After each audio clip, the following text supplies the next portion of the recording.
नमस्कार मित्रों, स्वागत है आपका एक बार फिर आपके अपने YouTube चैनल अथर्व एकेडमी में। दोस्तों, ये है हमारी मध्य प्रदेश पुलिस कांस्टेबल के लिए डेली बूस्टर की चौथी क्लास, जिसमें हम देखेंगे करंट अफेयर, साइंस एवं जीके जीएस के कुछ बहुत ही महत्वपूर्ण वन लाइनर टाइप प्रश्न। तो वीडियो को अंत तक जरूर देखिएगा। आइए शुरू करते हैं आज की हमारी क्लास। पहला प्रश्न है, मैसूर और हम्पी कर्नाटक में दो लोकप्रिय गंतव्य हैं जिन्हें किस नई पर्यटन नीति के एक भाग के रूप में बढ़ावा दिया गया है। तो याद रखिएगा, द स्वदेश दर्शन 2.0 योजना के तहत मैसूर और हम्पी को एक लोकप्रिय गंतव्य के रूप में बढ़ावा दिया गया है। अगला प्रश्न है, केरल के उच्च शिक्षा मंत्री आर बिंदु महिलाओं के लिए कितने दिनों की मातृत्व अवकाश की अनुमति दी है। तो याद रखिएगा, केरल के उच्च शिक्षा मंत्री ने महिलाओं के लिए 60 दिन की मातृत्व अवकाश की अनुमति दी है। अगला प्रश्न है, हाल ही में स्वास्थ्य एवं परिवार कल्याण मंत्रालय के तहत राष्ट्रीय स्वास्थ्य प्राधिकरण के निर्देशक के रूप में किसे नियुक्त किया गया है। तो याद रखिएगा, प्रवीण शर्मा को स्वास्थ्य एवं परिवार कल्याण मंत्रालय के तहत राष्ट्रीय स्वास्थ्य प्राधिकरण के नए निर्देशक के रूप में नियुक्त किया गया है। अगला प्रश्न है, भारतीय प्रौद्योगिकी संस्थान मद्रास के इनक्यूबेटेड फार्म ने किस स्वदेशी मोबाइल ऑपरेटिंग सिस्टम को विकसित किया है। तो दोस्तों, इस ऑपरेटिंग सिस्टम का नाम है भार ऑपरेटिंग सिस्टम या भार ओएस। अगला प्रश्न है, हाल ही में 115 साल की, यहां थोड़ी सी मिसप्रिंट है, स्पेन में रह रही अमेरिकी मूल की महिला ने एक नया वर्ल्ड रिकॉर्ड अपने नाम करते हुए गिनीज वर्ल्ड रिकॉर्ड में अपना नाम दर्ज किया है। उनका नाम पूछा गया है। तो दोस्तों याद रखिएगा, उनका नाम है मारिया ब्रानायास मोरेरा। अगला प्रश्न है, राजस्थान के रेगिस्तान में करीब पिछले एक सप्ताह में किन दो देशों का सैन्य अभ्यास साइक्लोन आयोजित किया गया है। तो याद रखिएगा, राजस्थान में भारत एवं मिस्र का संयुक्त सैन्य अभ्यास जिसका नाम है साइक्लोन, वह आयोजित किया गया है। अगला प्रश्न है, भू मालिकों से किस सरकार द्वारा सरकारी परियोजनाओं के लिए उनकी संपत्ति से जमीन खरीदने हेतु किए गए भूमि पोर्टल के तहत 44 करोड़ रुपए की कीमत की 68 एकड़ जमीन खरीदी को मंजूरी मिली है। तो याद रखिएगा, यह मंजूरी हरियाणा सरकार द्वारा मिली है। अगला प्रश्न है, 22 जनवरी को इंटरनेशनल सोसाइटी फॉर कृष्णा को नियंत्रित द्वारा झीलों की नगरी उदयपुर के किस गांव में चलने वाले इस्कॉन मंदिर श्री राधा गिरिधारी उपवन का शिलान्यास किया जाएगा। तो याद रखिएगा, यह चीरवा गांव में स्थित है, जो कि राजस्थान के उदयपुर डिस्ट्रिक्ट के अंतर्गत आता है। अगला प्रश्न है, कौन सा प्रसिद्ध तीर्थ केंद्र नर्मदा नदी के तट पर स्थित है। तो याद रखिएगा, ओमकालेश्वर ज्योतिर्लिंग, जो कि मध्य प्रदेश में मौजूद 2 ज्योतिर्लिंग में से एक है, यह खंडवा जिले में नर्मदा नदी के तट पर स्थित है, याद रखिएगा। अगला प्रश्न है, किस राष्ट्रीय उद्यान में प्राकृतिक रूप से समृद्ध यात्रा गंतव्य मड़ई स्थित है। तो याद रखिएगा, मड़ई एक वाइल्ड लाइफ सफारी और कोर एरिया है, जो कि सतपुड़ा राष्ट्रीय उद्यान के अंतर्गत स्थित है। अगला प्रश्न है, देवगढ़ किला किसने बनवाया था। तो याद रखिएगा, गौड़ राजा जाटव शाह प्रथम ने देवगढ़ का किला बनवाया था। अगला प्रश्न है, मध्य प्रदेश में हीरों का खनन कहां होता है। तो याद रखिएगा, इसका सही जवाब होगा पन्ना की मझगवा खदान भारत की सबसे बड़ी हीरे की खदान है, याद रखिएगा। अगला प्रश्न है, मध्य प्रदेश से विभाजित होने के बाद किस राज्य का गठन किया गया था। तो आप सभी जानते हैं, 1 नवंबर वर्ष 1956 को मध्य प्रदेश से पृथक करके छत्तीसगढ़ एक नए राज्य का गठन किया गया था।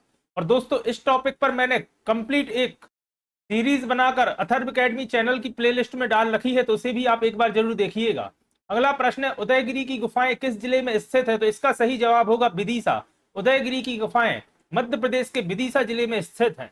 अगला प्रश्न है, रतलाम किसके लिए प्रसिद्ध है। तो याद रखिएगा, रतलाम सेब एवं सोने के लिए प्रसिद्ध है, और रतलामी सेब को दोस्तों जीआई टैग भी मिला हुआ है, याद रखिएगा। अगला प्रश्न है, राजबाड़ा में किसकी आदम कद आकार की मूर्ति है। तो याद रखिएगा, देवी अहिल्याबाई होलकर की आदम कद की मूर्ति राजबाड़ा महल में स्थित है, जो कि इंदौर में है। अगला प्रश्न है, दमोह में पहाड़ी किला कहां स्थित है। तो दोस्तों, दमोह में पहाड़ी किला सिंगौरगढ़ में स्थित है, और इस किले का नाम भी सिंगौरगढ़ किला ही है। अगला प्रश्न है, इंदिरा गांधी राष्ट्रीय जनजातीय विश्वविद्यालय कहां स्थित है। तो याद रखिएगा, इंदिरा गांधी राष्ट्रीय जनजातीय विश्वविद्यालय अमरकंटक में स्थित है। और अमरकंटक दोस्तों अनूपपुर जिले के अंतर्गत आता है, याद रखिएगा। अगला प्रश्न है, मध्य प्रदेश में नाखून कला एवं नाखून पेंटिंग के लिए कौन प्रसिद्ध है एवं इसी में इन्हें पेटेंट प्राप्त है? तो दोस्तों याद रखिएगा, इनका नाम है बाजिद खान, जिन्हें नाखून कला एवं नाखून पेंटिंग में पेटेंट प्राप्त है और इनका नाम Limca book of world record, Guinness book of world record एवं golden book of world record में भी दर्ज है। अगला प्रश्न है, सरदार सरोवर बांध किस नदी पर स्थित है? तो याद रखिएगा, सरदार सरोवर बांध नर्मदा नदी घाटी परियोजना का सबसे बड़ा बांध है और यह नर्मदा नदी पर स्थित है। साथ ही याद रखिएगा, यह गुजरात के नर्मदा जिले में स्थित है। अगला प्रश्न है, फीफा विश्व कप 2022 में कुल कितने मुकाबले खेले गए थे? तो याद रखिएगा, फीफा विश्व कप 2022 में कुल 64 मुकाबले खेले गए थे। अगला प्रश्न है, फीफा विश्व कप 2022 का आयोजन कब से कब तक किया गया था? तो याद रखिएगा, 20 नवंबर से 18 दिसंबर 2022 तक फीफा वर्ल्ड कप 2022 का आयोजन किया गया था और याद रखिएगा, यह कतर में आयोजित किया गया था। अगला प्रश्न है, फीफा विश्व कप 2022 का पहला मैच किन दो देशों के बीच खेला गया था? तो याद रखिएगा, मेजबान टीम कतर एवं एक्वाडोर के बीच फीफा विश्व कप का पहला मैच खेला गया था। अगला प्रश्न है, फीफा विश्व कप 2022 का आधिकारिक शुभंकर क्या था? तो दोस्तों इसका शुभंकर था लाइव। अगला प्रश्न है, फीफा विश्व कप 2022 का आदर्श वाक्य क्या था? तो याद रखिएगा, नाउ इज ऑल फीफा विश्व कप 2022 का आदर्श वाक्य था। अगला प्रश्न है, फीफा विश्व कप में सबसे ज्यादा 26 मैच खेलने वाले खिलाड़ी कौन बन गए हैं? तो याद रखिएगा, फीफा विश्व कप में लियोनेल मेसी ने सबसे अधिक 26 मैच खेले थे और लियोनेल मेसी अर्जेंटीना के खिलाड़ी हैं, याद रखिएगा। अगला प्रश्न है, ओजोन स्तर हमें किससे संरक्षण प्रदान करता है? तो आप सभी जानते हैं, पराबैंगनी विकिरण से ओजोन हमें संरक्षण प्रदान करता है, ओजोन परत या ओजोन स्तर। अगला प्रश्न है, गर्म किए जाने पर नीले कांच में किस रंग की चमक होगी? तो याद रखिएगा, गर्म किए जाने पर नीले कांच में लाल रंग की चमक होती है। अगला प्रश्न है, स्टेनलेस स्टील क्या है? तो दोस्तों आप सभी जानते हैं, स्टेनलेस स्टील एक मिश्र धातु है। अगला प्रश्न है, शक्ति का मात्रक क्या होता है? तो दोस्तों शक्ति का मात्रक वाट होता है। अगला प्रश्न है, जल का अधिकतम घनत्व किस तापमान पर संभव होता है? तो याद रखिएगा, 4 डिग्री सेल्सियस पर जल का अधिकतम घनत्व संभव होता है और यह दोस्तों काफी महत्वपूर्ण प्रश्न है जो पहले कई परीक्षाओं में पूछा जा चुका है। अगला प्रश्न है, अंतरिक्ष में उड़ान भरने वाला पहला जानवर कौन सा था? तो याद रखिएगा, पहला जानवर कुत्ता था जिसने अंतरिक्ष यात्रा की थी या अंतरिक्ष में उड़ान भरी थी। अगला प्रश्न है, स्फेग्नोमीटर नामक उपकरण किसको मापने के लिए काम में लाया जाता है? तो याद रखिएगा, स्फेग्नो मैनोमीटर रक्त दाब या ब्लड प्रेशर मापने के लिए उपयोग में आता है। अगला प्रश्न है, सतपुड़ा पर्वत श्रेणी किन दो नदियों के बीच सीमा बनाती है? तो याद रखिएगा, नर्मदा नदी एवं ताप्ती नदी की सीमा बनाती है सतपुड़ा पर्वत श्रेणी। नर्मदा नदी का उद्गम अनूपपुर के अमरकंटक से होता है और ताप्ती नदी का उद्गम बैतूल के पास मुल्ताई नामक क्षेत्र से होता है और दोनों समानांतर बहती हुई खंबात की खाड़ी में जाकर मिलती हैं और इन दोनों नदियों के बीच सतपुड़ा पर्वत श्रेणी स्थित है। अगला प्रश्न है, भारतीय राष्ट्रीय कांग्रेस की स्थापना के समय भारत का वायसराय कौन था? तो याद रखिएगा, लॉर्ड डफरिन भारतीय राष्ट्रीय कांग्रेस की स्थापना के समय भारत का वायसराय था। अगला प्रश्न है, महाजनपद काल में कौन सी महाजनपद लोकतांत्रिक थी? तो याद रखिएगा, कुल 16 महाजनपद में से बज्जी एवं मल्ल जो कि दक्षिण भारत की 2 महाजनपद थी, यह लोकतांत्रिक थी और बाकी की बची हुई 14 महाजनपद राज्यतांत्रिक थी, याद रखिएगा। अगला प्रश्न था, किशोर कुमार सम्मान किस क्षेत्र में दिया जाता है? तो आप सभी जानते हैं, किशोर कुमार सम्मान सिनेमा के क्षेत्र में दिया जाने वाला एक सम्मान है। अगला प्रश्न है, जिज्ञासा राजपूत का संबंध किस क्षेत्र से है? तो याद रखिएगा, जिज्ञासा राजपूत एक मुक्केबाज है। अगला प्रश्न है, केंद्रीय राजमार्ग मंत्री नितिन गडकरी ने हाल ही में 7 परियोजनाओं का उद्घाटन मध्य प्रदेश के किस शहर से किया है? तो याद रखिएगा, इसका उद्घाटन उन्होंने मध्य प्रदेश के रीवा से किया था। अगला प्रश्न है, छत्तीसगढ़ के बस्तर में कांकेर घाटी राष्ट्रीय उद्यान के पराली बॉर्डर गांव के केले के बागबान में किस नाम से जाने जाने वाला एक दुर्लभ नारंगी रंग का चमगादड़ देखा गया है? तो दोस्तों इसका नाम है पेटेंट बैट।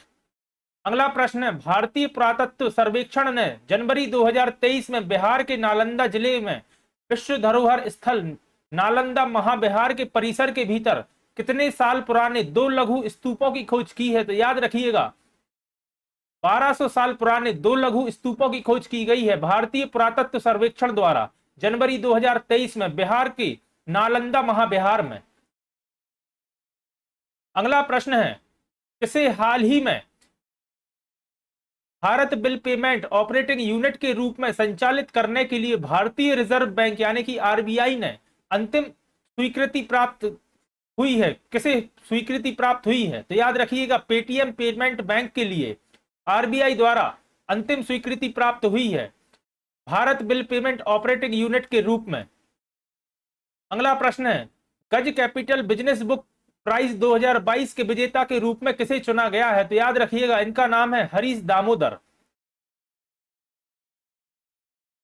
अगला प्रश्न है, प्रधानमंत्री नरेंद्र मोदी ने कर्नाटक के कलबुर्गी और यादगीर जिलों में कितने करोड़ रुपए की परियोजनाओं का लोकार्पण एवं शिलान्यास किया है? तो याद रखिएगा 10,800 करोड़ रुपए का शिलान्यास, 10,800 करोड़ रुपए की परियोजनाओं का शिलान्यास एवं लोकार्पण किया है प्रधानमंत्री नरेंद्र मोदी ने कर्नाटक के कलबुर्गी एवं यादगीर जिलों में।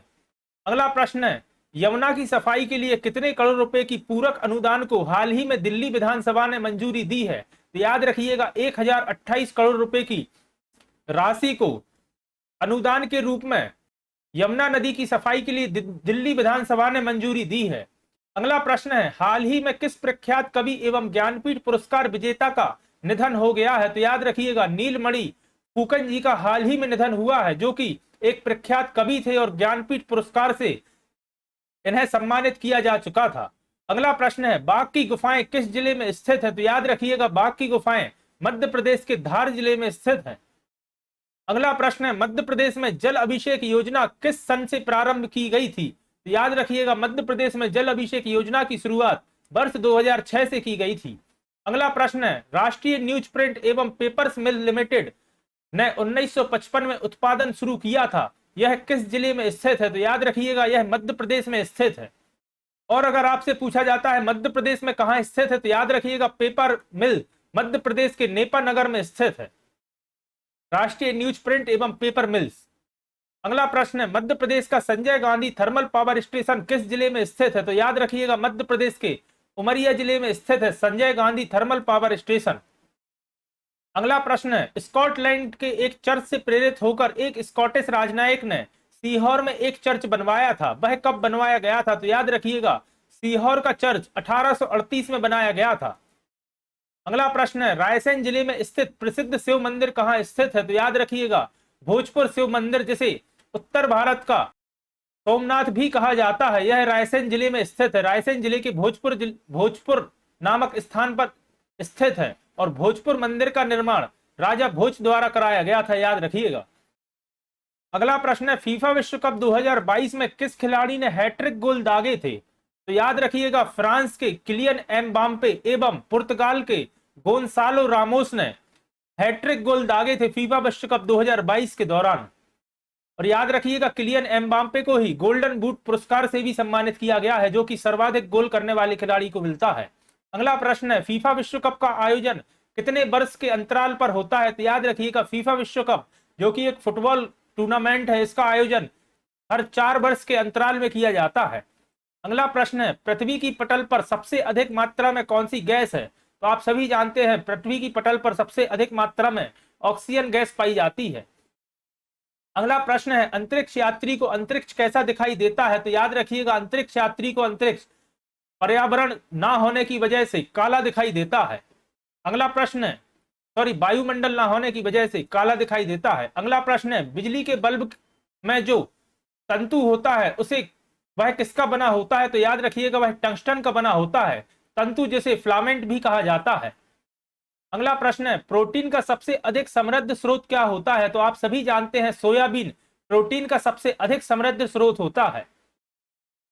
अगला प्रश्न है, हवा में छोड़े जाने वाले प्रक्षेपास्त्र किस तरह के पथ पर अनुसरण करते हैं? तो दोस्तों प्रक्षेपास्त्र का मतलब होता है मिसाइल, और यह परवलयिक पथ पर अनुसरण करते हैं।